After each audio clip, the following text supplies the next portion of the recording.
I'm now discussing theories and even getting into some interdisciplinary discussions of psychology, well, mainly biology and such disciplines, and looking at the issue of cooperation from a number of different angles. How does it arise? How does it evolve? What does it require? These things like monitoring and so on.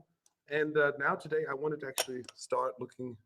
Well, actually, we're heading towards the end of the workshop, and now getting really into practical examples and connecting theory with praxis, or practice rather. And so now we're going to look at the firm and what arguments there are for actually democratizing the firm and similar such things.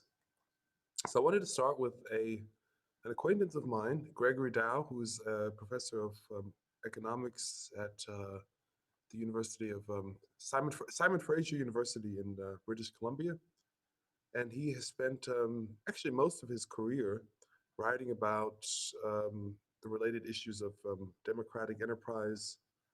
He's written some books on. No, I don't see it here. It's no, here it is. Well, you can't see my since I'm sharing my screen. Yeah, so he's released a book about 2 years ago now, which is basically the culmination of his life's work on what's called the labor managed firm, and has also written some about economic history and even prehistory. So some of the issues we've been discussing about archaeology and paleontology and stuff like that. So I wanted to actually focus on his writings on what he calls managerial opportunism. So he actually is addressing one of these people that we've been hearing a lot about in recent days, which is Oliver Williamson. And he's also, Williamson is an economist, was at Yale, and very much an advocate of this new institutional economics that I briefly introduced when discussing Eleanor Ostrom. And so he refers to his thinking as transaction cost economics. And Williamson has written on the issue of opportunism and has said actually ownership, so of the firm, should be assigned to production factors that carry the largest risk, and particularly unenforceable risk. So he says, if this is the case, workers' effort is difficult to measure. Um, so his conclusion is, well, the entrepreneur carries more risk and therefore should have assigned ownership rights. To plug in my computer. Okay. And then Dow, so this is Oliver Williamson's argument, and Dow says actually this is a very one-sided view. Risk isn't just something that is experienced from the side of entrepreneurs or managers towards workers, but also from the other side. So he says Oliver Williamson sees only the employee side risk, things like too many sick days, as we saw in the Boston firefighters, or equipment abuse and so on. Breaking the machines or overusing the machines and so on. So these are all just employee side risks, risks provided or created by employees. And he says actually there's no consideration in Williamson of managerial side opportunism. And he says, in fact, the risk of abuse is quite significant. And this is a quote from his book. The deeper problem is that authority establishes the structural preconditions under which employer opportunism can flourish. That is to say, small numbers, impacted information, and a tool. So, decision by fiat, tailor-made for the unilateral pursuit of self-interest. So, in effect, he says this opportunism problem cuts both ways. So it's something that faces employees from the employer as well. So he says this risk of abuse can only be dealt with by mutual monitoring, or in fact, as Putterman, who's a friend of his as well, microeconomist, says, worker control over management. So this makes management accountable to the workers, as we've seen throughout these days, examples of failing to pay wages and very inhospitable or inhumane working conditions. a way to regulate this is actually to have worker control over management, to have the ability to select or elect management, and so on. And he says that this actually can be argued for not on just on efficiency grounds and in terms of risk aversion, but on purely moral or deontological grounds, meaning this should be the case. It's despite everything else, it is the correct way to behave. Therefore, this should be the way we do things. So I just that's that argument. I wanted to mention two things that may be related and that may also interest you. From Greg Dow, he has these principles that he sets up in his book on the labor managed firm. One of them is the replication principle, which basically says that you cannot attribute the lack of democratic firms or cooperatives in the world to intrinsic failures of the model or weaknesses. So, for instance, a lot of people say, well, it takes too much time for workers to get together and make up their minds. So you always need, some owner who can actually enforce some decision at the end of the day. He says, actually, democratic firms can have managers who, make decisions. So, a firm that's owned by its workers does not have to decide every single thing, whether they change a roll of toilet paper or, sweep the floor, by a consensus. So in effect, you can have the same structures that you have in a capitalist firm, in a democratic firm, just that there's more accountability. That's the replication principle. And then the asymmetry principle should remind you of something that we've also been discussing, says that capital and labor are actually quite qualitatively distinct because capital is alienable. So that means you can sell it, you can divide it, you can sell a share on a secondary market and really find, very quickly somebody to buy your capital share of a firm. If it's a big conglomerate like again Microsoft or something, you can sell your ownership share, but your labor is not so easily dividable. It's part of your person. You have to physically travel somewhere to carry out labor, and it's not something you can sell on a secondary market. So that should remind you, and in fact, I'll say it should remind you probably of Karl Polanyi's notion of fictitious commodities, and again, labor as being something that's inextricably tied to a human being. So it is a distinct commodity, and even Greg Dow includes this thinking in his notion of the asymmetry principle. Okay, and again, I have some case studies that sort of emphasize these things planned later on, and we can discuss those. But again, just moving on firstly with these ideas. These again are, I'm just presenting, I'm very corrupt. I'm just presenting papers by friends of mine. This is a paper by SivliaSacchetti and Mano Tortilla. They're actually husband and wife. They live in Trento, Italy. I just visited them about a month ago or 6 weeks ago. And they have a paper on the public organization. She is a sociologist and he's an economist. So they have a very interesting discussion in this paper on the cost model of Hansmann, who is another one, these new institutional economists. These are people who really have a large influence on how people think of the firm. So starting with their models is a good way to sort of look at, what is the current practice. So Hansmann says there are two costs to the firm: the cost of ownership and the cost of contracting. So of course, the cost of ownership, you understand, it's costly to own and to purchase and to regulate and coordinate things that that need to happen. And the cost of contracting associates to the cost of actually creating an external contract for whatever it happens to be. If you're buying or renting capital goods or a machine, or you're hiring workers and you have to establish a contract. So his notion of the firm is based on these two costs, basically, and balancing them: ownership versus contracting. And he says one should extend ownership to more and more people until the cost of ownership is more than the cost of contracting. And Sacchetti and Tortilla argue this model is flawed.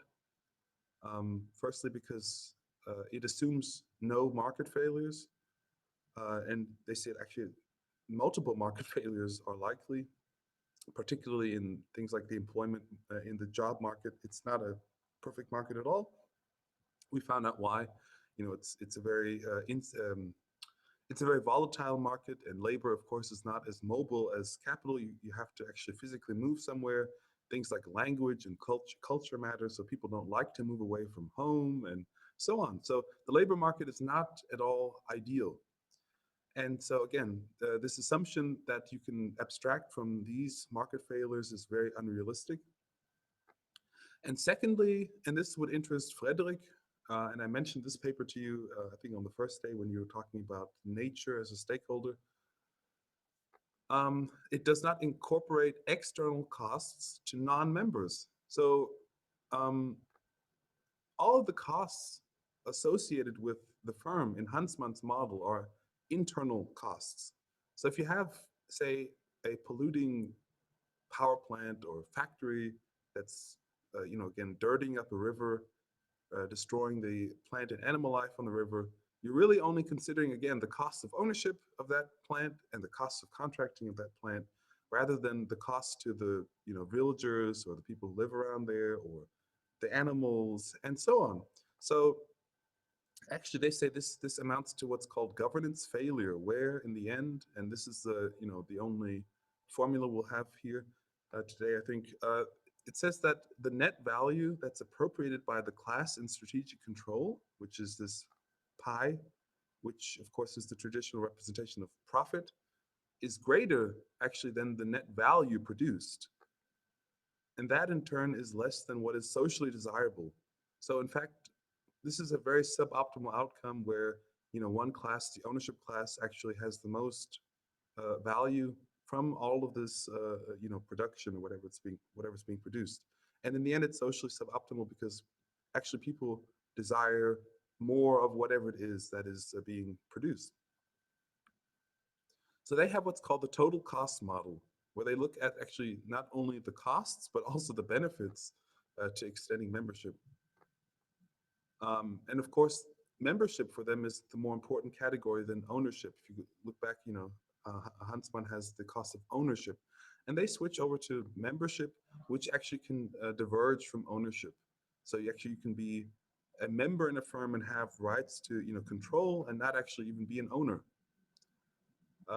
Managers are a very great example. Managers usually don't have ownership control. They represent the shareholders, but they do have, a high degree of autonomy, the hiring and firing and so on.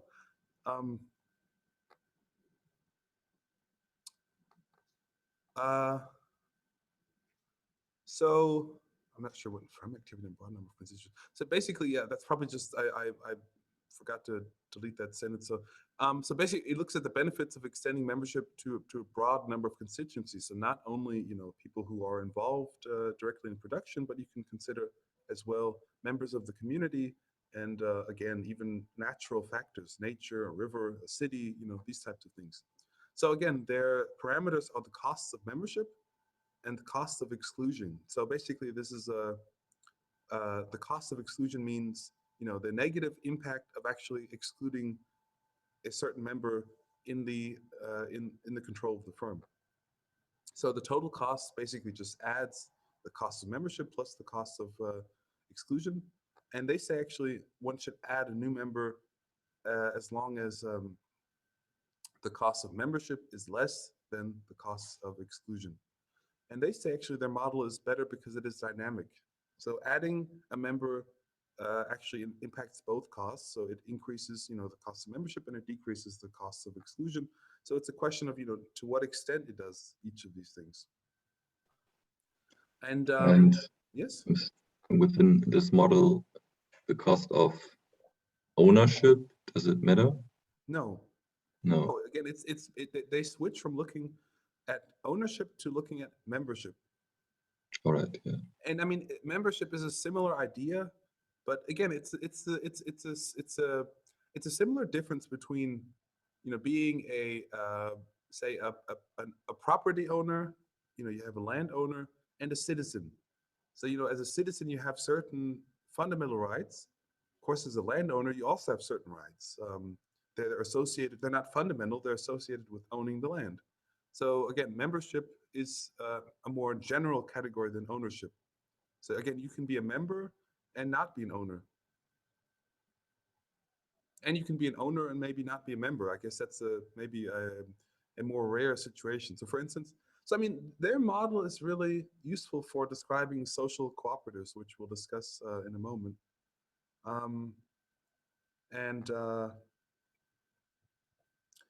in those cooperatives, oftentimes you have a city or municipality that is actually an ownership, has an ownership stake, but they may not be a member. So the city is providing, subsidies or funds or whatever it is, connections or maybe even clients to the social cooperative that, for instance, mental health counseling, but they are actually not really actively involved in, picking the providers or whatever else. So again, that's just an example of being an owner and not a member. Sorry, can I ask a question? Another one. Yes. But do they also mention reasons why, for example, ownership isn't expanded, but membership is? Because I mean, with ownership can come membership, right? It can, but it doesn't have to. So, I mean, they're not excluding ownership. They're not saying, we don't want to change any relations of ownership. They're saying the focus on pure ownership itself distracts from the strategic control in the firm. So again, as you would say, a manager in a firm has a large degree of strategic control in the firm, but they have a very low degree of ownership. So some managers receive stock options as part of their salary, but that's not the central part of their pay. Their pay is mainly, it's a salary. So they are also usually salaried employees. But again, they have a high degree of strategic control. So again, they're saying effectively the category of membership is more important for the actual strategic control of a firm than is ownership. Again, these two categories can relate, and to a great extent they may overlap. So the owners may be the same as the members, but they're just saying for their analytical model, membership appears to be the more relevant category. So also getting away from this notion of ownership as as an exclusionary right, but rather as as something like more like citizenship. So again, they're not discrediting ownership. They're saying the focus rather of this model should be on extending membership, and in that sense, extending strategic control to as large or as high a degree of further classes of members even. So you can look at this as customers, in a consumer cooperative, or maybe you have suppliers who might also be interested in having some strategic influence on the firm, and others. Just there are many classes, and the traditional model just looks at the owners of capital as being the owners or members even. So which is what they're saying is not only the ownership should be associated with control, but there should be some notion of similar to citizenship. And what exactly are the exclusion costs? So the exclusion costs again are exactly what interests you, Frederick. These are things that impact those who are not able to have an impact on the firm. So like a nature, like a river, whatever. Yeah. I mean, it could like be an animal. Exactly. If you want to attribute, potential membership or inclusion to an animal or river, you can do that, and you can also. So say, is there a certain framework for the definition of the whatever is excluded, or is it just? I mean, you can tell by yourself what's in your opinion excluded, but there may be some more factors that are not involved in the exclusion. I'm not sure I understand the question. So is there a certain definition for what is excluded?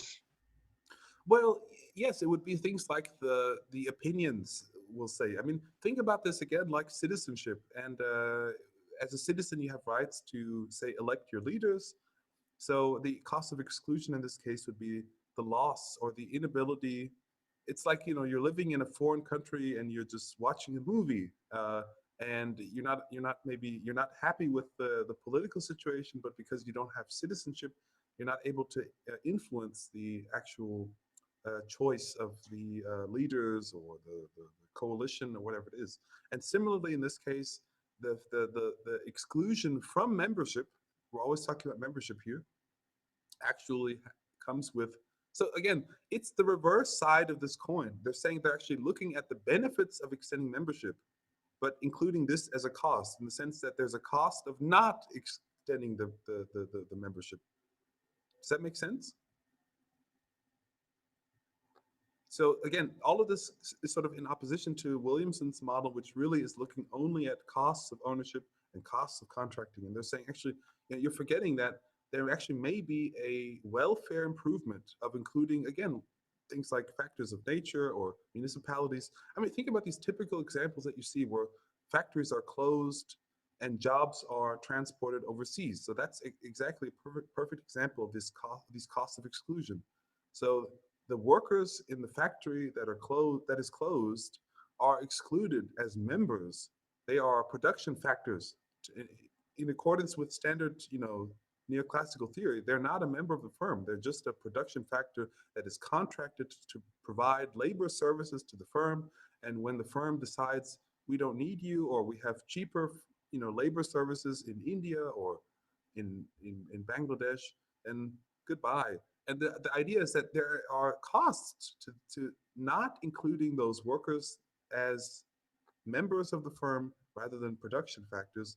And the standard model actually abstracts from these costs and looks only at these internal, you know,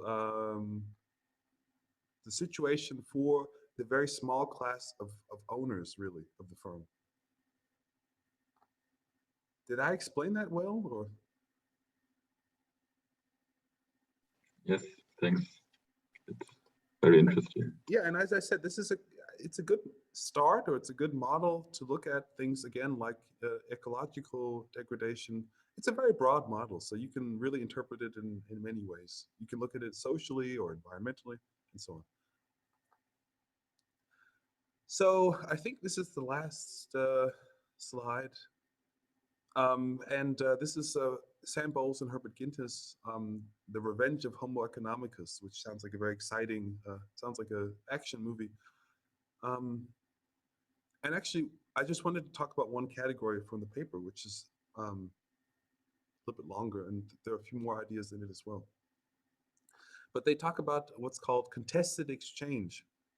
And to imagine contested exchange, you just think about a situation of market exchange. Of course, we talked about other types of economic situations like reciprocity and redistribution. But here we're in market exchange. We have agency problems and we have endogenous claim enforcement. Oh, what does that mean? Well, that just means that we have basically, as we were discussing yesterday, imperfect contracts. That means, you know, not everything is transparent. Not all the information is out there. That means, you know, there is opportunism. That means that, you know, again, there is a conflict, in other words. It's another word just for saying that things are not all clear.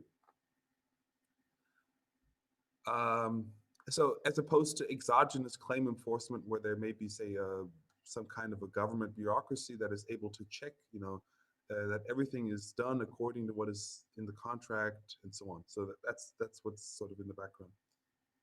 So they say actually freedom in such situations depends on the number of desired transactions. So you have two parties to a transaction, and each party is more or less interested in that transaction. So if you don't understand that, it'll become clear in a minute, I think. So in this transaction, they say that there is a short side and a long side. The short side is the side with the least desired transactions. And they say that the short side has more power as it can present a more credible threat, you know, to leave the transaction. So the quote, I think, will make this a little bit clearer. We say the employer A who can purchase any desired amount of labor and hence is not quantity constrained, is on the short side of the market. Suppliers of labor are on the long side of the market. Some of them cannot sell at all the labor time that they would like to at the going wage. So in other words, the employer, and again, I think in many ways this model is changing because of the nature of labor. Of course, we have more skilled jobs as well, of course, that are not, where labor is not so exchangeable. But I think, of course, this still applies to a large range of jobs, particularly precarious ones. And in those jobs, and you only have to think about the classical factory job, like at the Ford factory, where lots of people want the job. Ford was the first person to have a minimum wage of $5 a day. So literally people would line up outside the factories. And so any random worker in the factory knows that if I screw up, if I do anything wrong, if I am too slow, if I make too many mistakes, Mr. Ford can just replace me with 1, 2, 3, 4, 5 thousands of other people. And so this is what is meant by the credible threat. So the worker can say, I'm leaving, I don't like it here. And then the boss would say, well, go, I don't care. So the threat is not very credible. But the other side says, well, in fact, again, we have other workers, so please, well, they don't have to say please, they say speed up or get out. And that's a much more credible threat, again, because the interest in the amount of transactions on the side of the employer just is not as high. Does that make sense?